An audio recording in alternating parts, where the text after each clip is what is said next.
The Ostium Sagas.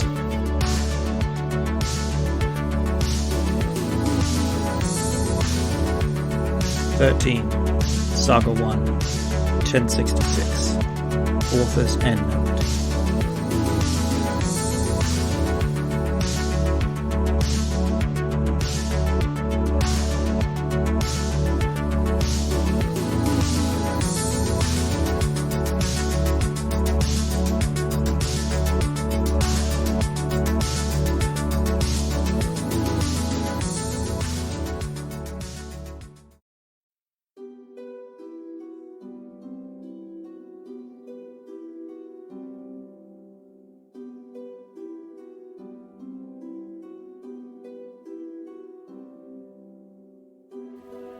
This was the first of the Ostium Sagas I was granted access to read by the Conclave.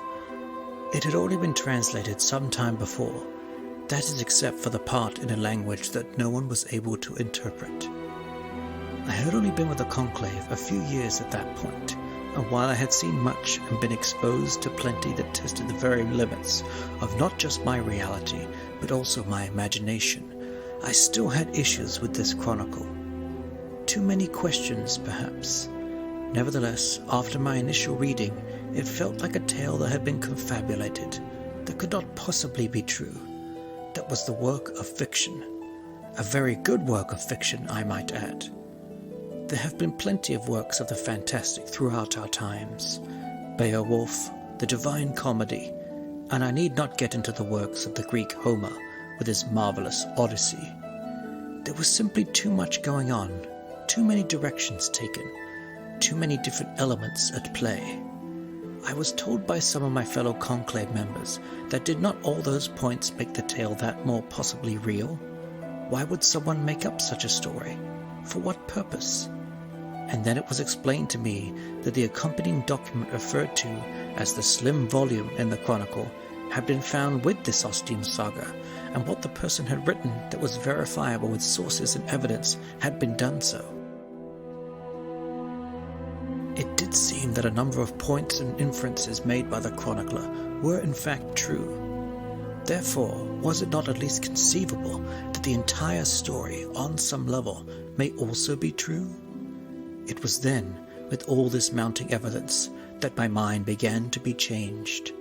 It was then that I felt an excitement build, a frisson of possibilities. Here was something I could focus on, dedicate myself to, immerse myself in and learn all I could, and record it for others to read and learn from. And thus, in a way, I began my own Ostium Saga, that concluded with the completion of this book you now hold in your hands, reader of the Conclave. But let us not get ahead of ourselves. This first chronicle of the Ostium Sagas was recorded by a member of the Conclave in the year 1122. Word of it was discovered at an inn one night when a man, after some mugs of ale, was recounting some stories of his grandfather. And one of those stories involved the grandfather's wife, who had died some time ago at that point, saying that once, long, long ago, she had been tasked with the burial of a special book wrapped in numerous animal skins upon a certain person's death. She knew nothing of what the book consisted of, and neither did the grandfather. All that was really known was that the item was buried underground within the ruins of an old church located somewhere within the realms of the town of Hester. The member of the Conclave who overheard this conversation from a nearby table, as this is how some of the Conclave are trained, to mind their own business while having a drink, but always keeping their ears and eyes as open as possible. In that way, many secrets can become known without anyone being the wiser that they have been discreetly overheard. The Conclave member wasted no time, as that is his prerogative. Tempus fugit and all that. But also he was unsure who else may have heard the stories being shared that night in the inn over too much ale and mead. A few days later he reached Hester and began asking a few people, quietly and clandestinely, whether they knew of the ruins of an old church in the surrounding countryside. The third person provided him with an approximate location, which was good because he could not talk to more than 3 people without arousing suspicion in the town, being a newcomer and all. He promptly left in search of the church, which he found that day as the sun was setting.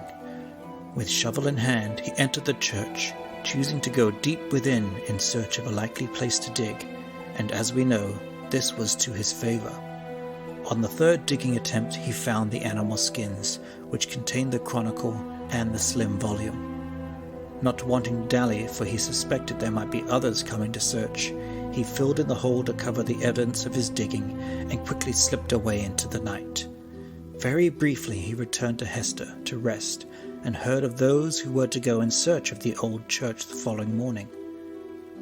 The next day, as those men went in search of riches in a fruitless journey, our man left to rejoin the conclave at a hidden location, and then began the studying of the chronicle and the enigmatic slim volume, and it served as the genesis to the Ostium Sagas, which would not be collected together until half a millennium later, as is my task now.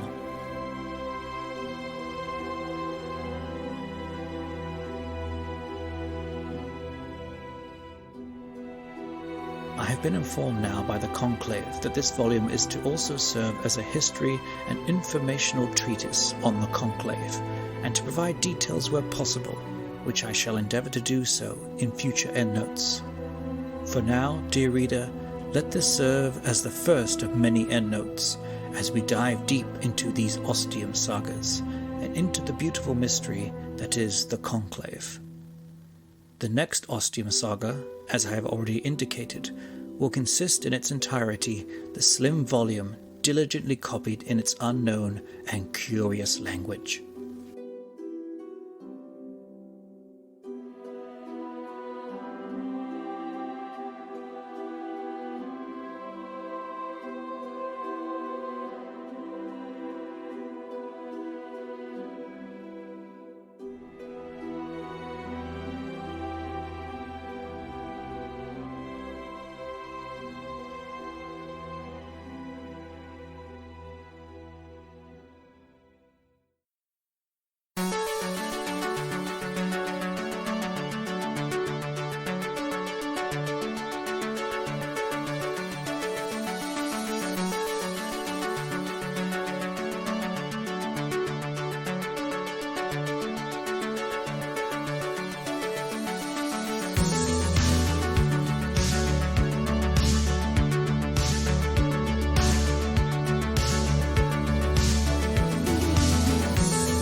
The Ostium Sagas.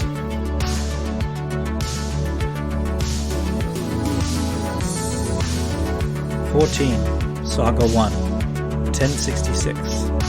Recorder's Endnote, Part 1.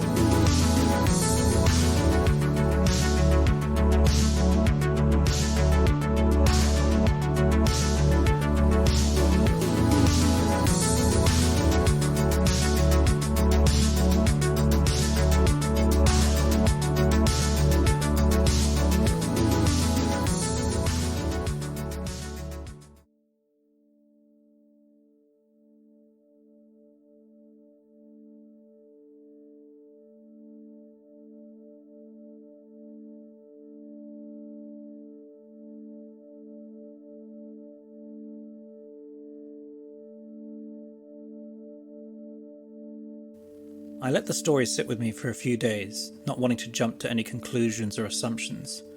What's that expression I've heard Jake use a few times? It's best not to assume because that makes an ass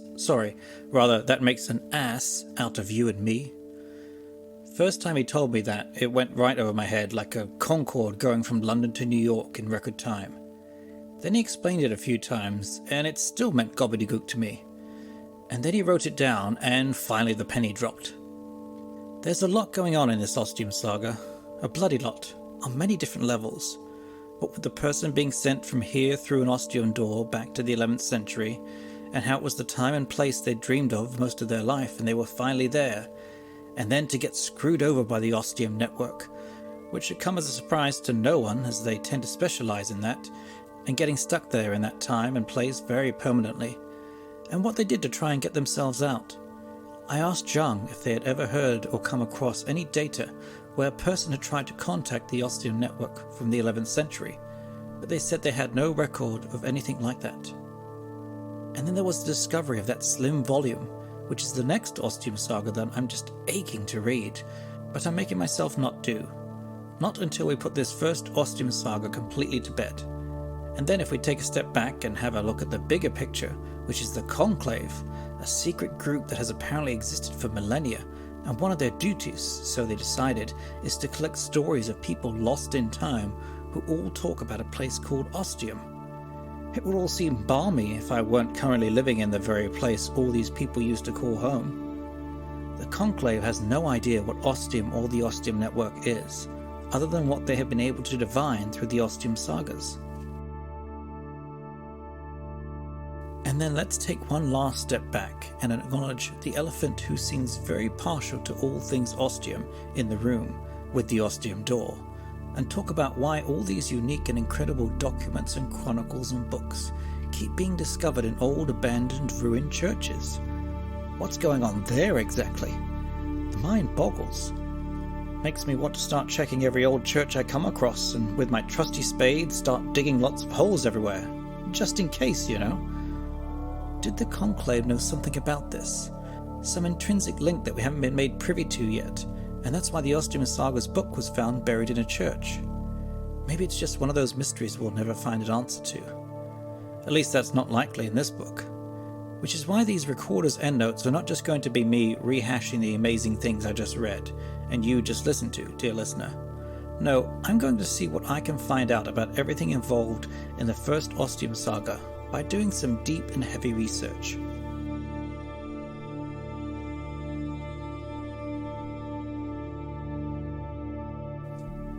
Okay, update.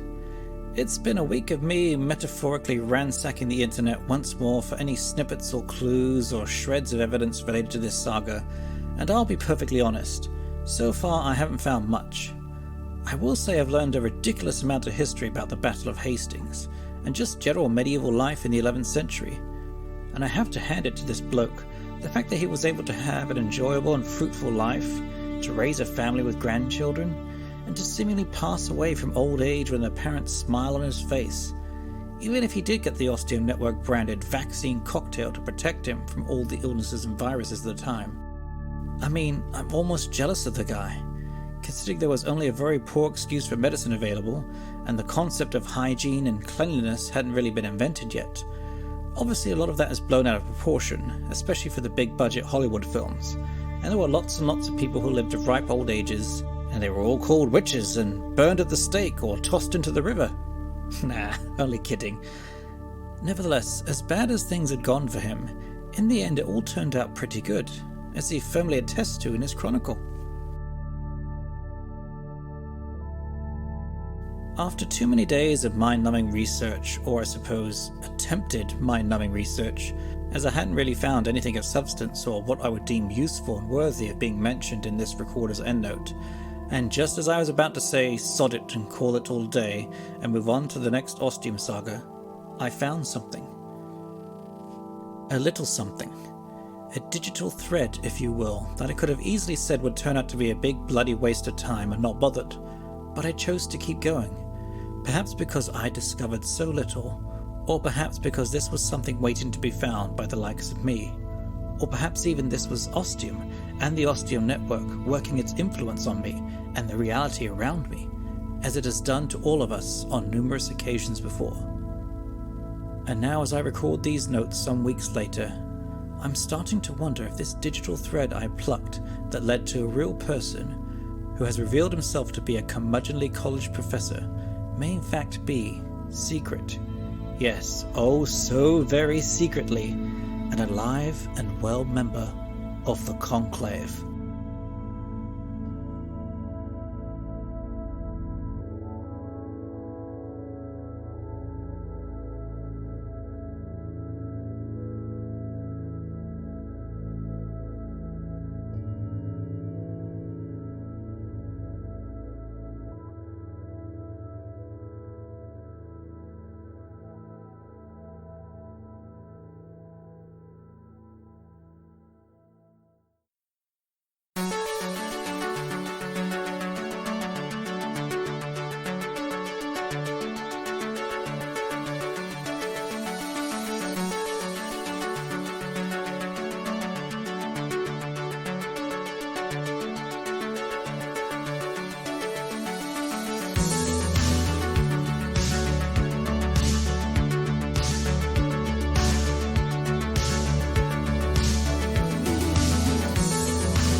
The Ostium Sagas.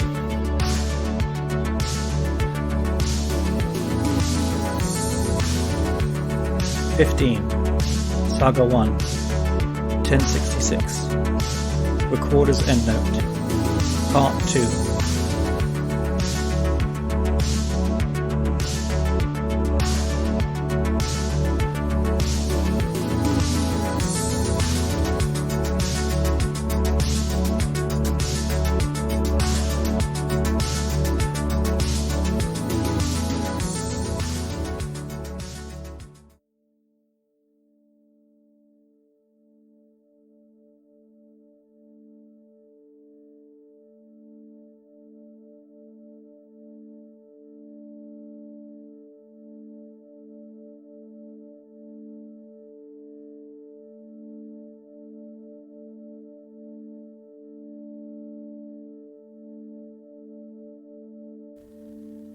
The digital thread began with a discussion on how King Harold died at the Battle of Hastings. Thanks to the Bayer Tapestry, as well as other sources, it is believed he died from a fatal arrow wound, poignantly depicted in the tapestry, with said arrow piercing King Harold's eye. But there are others, scholars included, who call the tapestry a piece of propaganda, and that was not how the king died. Others say he even survived and managed to escape, spending the rest of his days incognito on the Isle of Wight. I know, it all sounds a bit far-fetched to me, but this is the internet after all, where all manner of outlandish conspiracies abound. But one of these message board threads, yes, I suppose the pun has to be intended here, even if I don't really want it to, since I said it all began with a digital thread. Anyway, they were talking about the length of the battle and how long it all lasted. And there was one poster on the board arguing with the specifics. Specifics that wouldn't have seemed that unusual or to stand out in any way, that is, if they hadn't been done with the same exact phrasing as from the Ostium Saga, even going so far as to say, while the majority of the battle may have been completed by the setting of the sun, there were still skirmishes and plenty of fighting going on well into the night. Now, where have we heard this before? Yes, I know. Coincidence? I think not.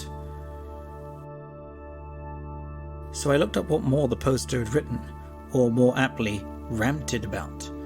His username on the message board was William the Conk, as in C-O-N-Q. I wonder if they wouldn't give him enough letters to do Conqueror, or he just believes William of Normandy had a rather large nose? There wasn't too much chatter from him on the Battle of Hastings. Some stuff on 11th century medieval life, but nothing necessarily controversial, and nothing that pinged with me in relation to the Ostium Saga. There were plenty more discussions on matters covering the next few centuries, from the Aquitaines to King John and the Magna Carta, and then a bunch of stuff on the Black Death, and a little on the 100 Years' War, but I didn't read too much into it, since all this history was well beyond the Battle of Hastings and the purview of this particular Ostium Saga. But that exact phrasing was still sticking out like a sore thumb to me. So I tried looking the guy up by clicking on his username and was taken to his profile, where there wasn't a lot of other information other than a very short bio which stated that he is a professor of the medieval period, and specifically the High Middle Ages from the year 1000 to about 1450, or the end of the 100 Years' War. His location was listed as Marquette University. I'm thinking he had all these details in his bio so that when other ranters tried to challenge him about historical events, they could look here and see he wasn't completely full of himself and actually had some idea of what he was talking about. There was no contact information, and I think I could message him through the message board, but I had to create an account for that, and I didn't really want to. If we did start talking about anything related to the Ostium Saga, I didn't want there to be even a hint of a trail anywhere, and especially not on some silly old message board.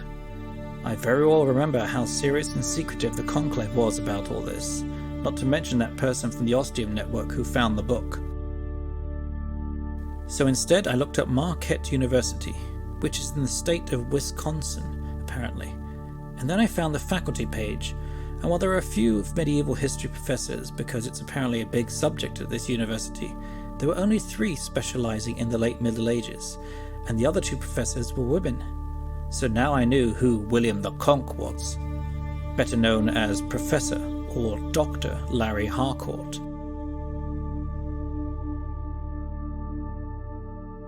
He had a kind face and a wonderful smile in the photo on the faculty page. He looked to be in his 50s or 60s, with a full head of wiry hair and a salt and pepper moustache and beard to match. He honestly looked like a really nice person I'd enjoy meeting and probably having a really good conversation with, even if it was all about how King Howard truly died at the Battle of Hastings. And now I had a way of contacting Professor Harcourt at his university email address, which was clearly displayed on the webpage. So the next important question was, what the hell was I going to say to him in the email to find out if he knew about this man's chronicle from the Ostium Sagas without actually saying the words Ostium Saga? Also, follow-up question, would the email even send properly from here at the Ostium network? I suppose there was really only one way to find out. But first I had to have a long think on what words I was going to use that wouldn't completely give myself away.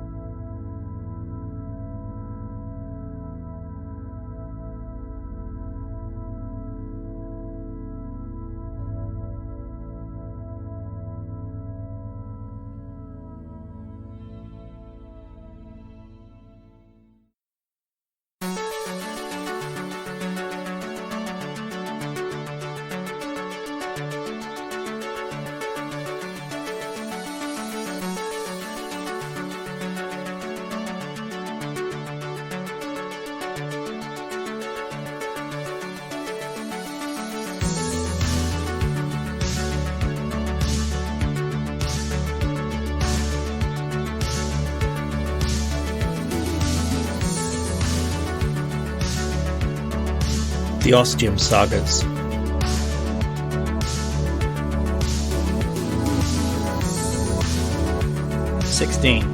Saga I, 1066. Recorder's Endnote, Part 3.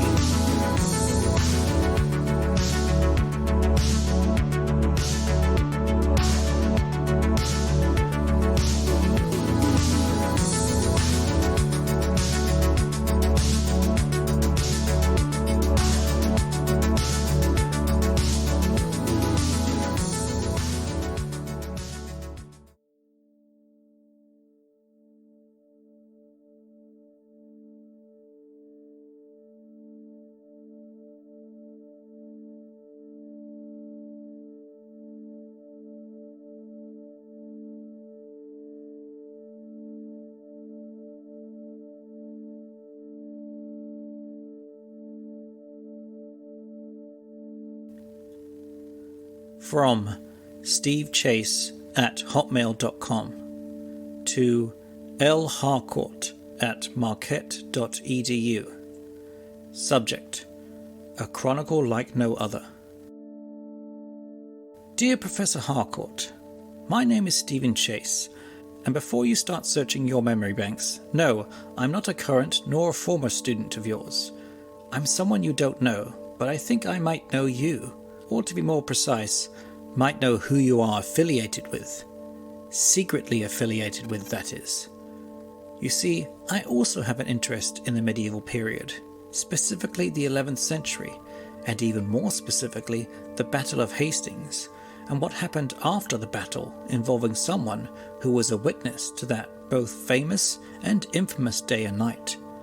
I came across your postings and discussions on a message board on that subject.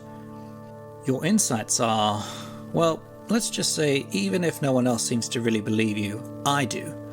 And I also believe you have or have had access to a certain source, a primary source, if you will, to provide you with these insights. Now, if you think this message is the stark ravings of a madman and to be instantly dismissed, then I encourage you to do so, and that will be the end of this matter. However, if there is something here, something within my words that rings true to you, then I should like to hear from you, for I feel we have much to discuss. Best regards, Steve Chase. As I prepared and willed myself to click the send button and take the plunge, Jean caught my attention suddenly. They said they were very interested in what I had been doing. with the Ostium Sagas and in my tracking down this Professor Harcourt. They knew I wanted to maintain the utmost secrecy with all this, which they fully understood, as it is of the highest importance that Ostium and the Ostium Network, and now the Ostium Sagas, be known to as few people as possible. In which case they advised me that instead of sending an email, I should record an audio version of the message I wished to send to the Professor, and then use a specific program to send it. At this point, the program opened up on my datapad, an audio-only program called Quantum Oral, all one word. Zhang said that using this program would provide the greatest encryption and security for the message I would be sending. I then asked them how Dr. Harcourt would be able to respond, as this program seemed like it was something that was specific to the Ostium network, and for that matter, wouldn't he be able to tell it was a piece of software that did not exist in his time and risk arousing his suspicions? They said I was correct. He would not recognize the program, which once my message was sent, would be made available to him on his computer, or whichever device he used most often for communicating with. But this would do all the more in convincing him that my message was legitimate, and that he should trust my words, especially if he is in fact a member of the Conclave, as I suspected. Zhang said they also suspected this, and that the security and protection of Quantum Oral was so extreme that it was impossible for anyone to trace where a message had come from, and if anyone tried to copy or alter the software in any way, it would automatically erase itself completely, with no sign of its existence remaining. Zhang also said they would be monitoring continuously at their end with the software for any signs of attempted tampering. Professor Harcourt was the only one who would be able to use Quantum Oral if he so chose to. To be honest, I was left pretty speechless by all this from Zhang, but at this point I think they're getting pretty used to that reaction from me, because when I don't speak for minutes on end as I try to process everything I've just heard, they know to maintain their silence too, so I won't get even more confused.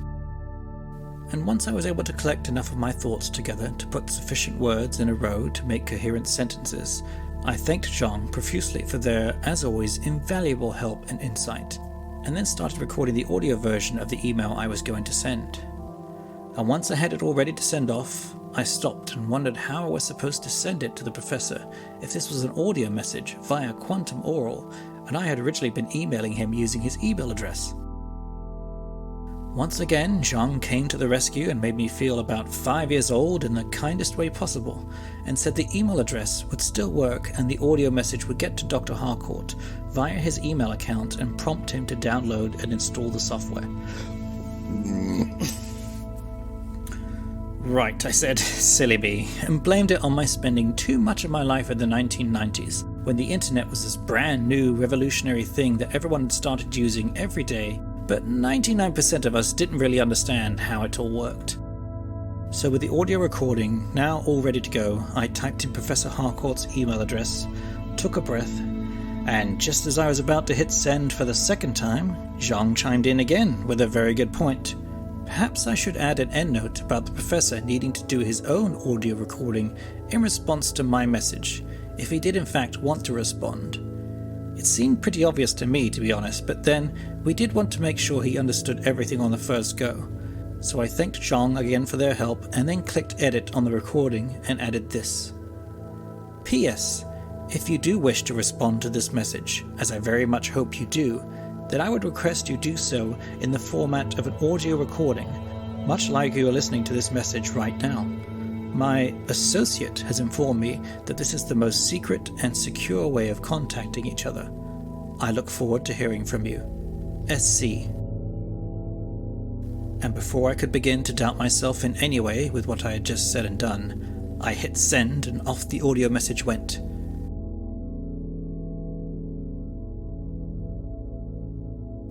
And so I began the waiting for a response that might never come.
The Ostium Sagas.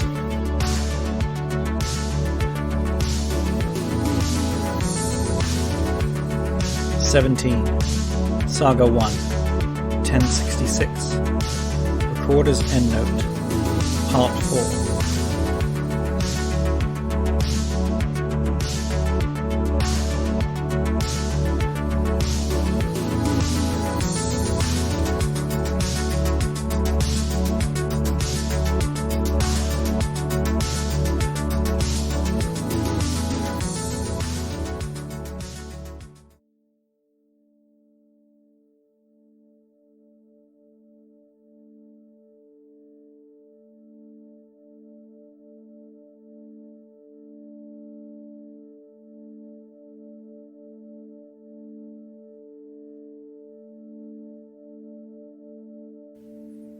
From L. Harcourt at marquette.edu to Steve Chase at hotmail.com.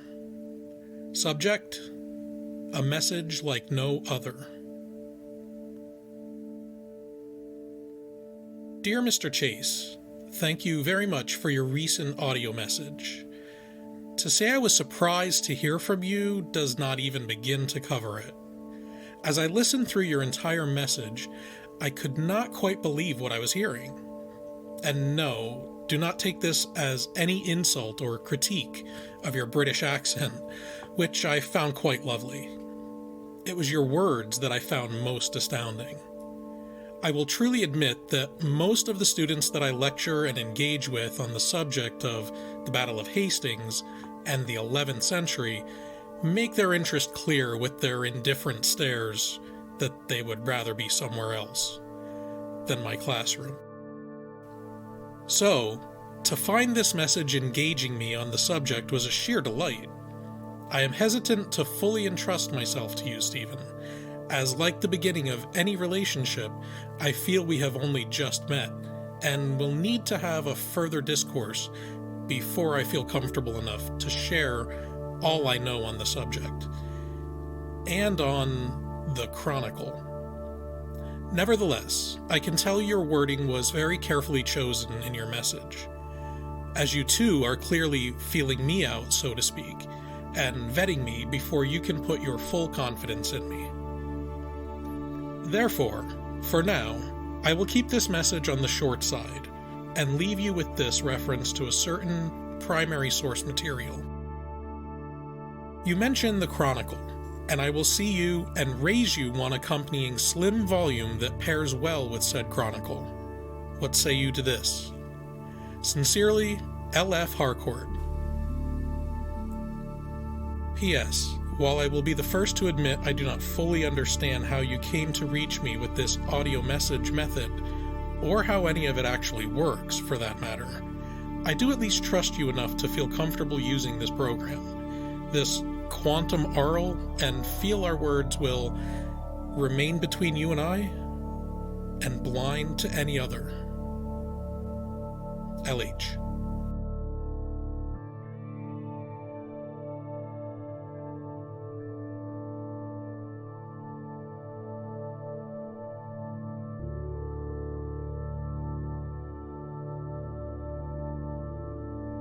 Because time is relative, I got a ping sound of Professor Harcourt's response almost immediately after I hit the send button on my end. So the good news is I didn't have to wait too long to find out if the professor would hear me and engage me in that audio messaging conversation. And the voice was just as warm and welcoming as the professor's face, as I had suspected. Handy advantages when trying to teach students about the medieval period. Not quite Indiana Jones level looks, but maybe more on the realm of Indy's dad? Anyway, getting off topic a bit here. It now felt a little bit like we just made our opening moves in a metaphorical chess game, and I'll be perfectly honest in saying I'm completely rubbish at chess. But I think each of our messages made one thing clear and confirmed we were on the same page. Of the Ostium Sagas. Sorry if that was too cheesy, but I'm sure one Jake Fisher would be amused. But it's clear we're both talking about the same chronicle, with my pointed details and Harcourt's mention of the slim volume we all feel we know so much about already, even though we haven't read it yet. But we will, in time, All good things come to those who wait, right? Part of me wanted to shoot a quick audio message right back and just go out and say everything. Again, see my aforementioned chess abilities, which should explain why I wanted to just get all this cloak and dagger stuff over and done with. But a small part of me wasn't sure, and even though it was a small part, I still recognized it and took it as an important warning. While I had tracked down this bloke, and it hadn't been completely easy, there had been some sleuthing involved. Okay, maybe just a tiny bit.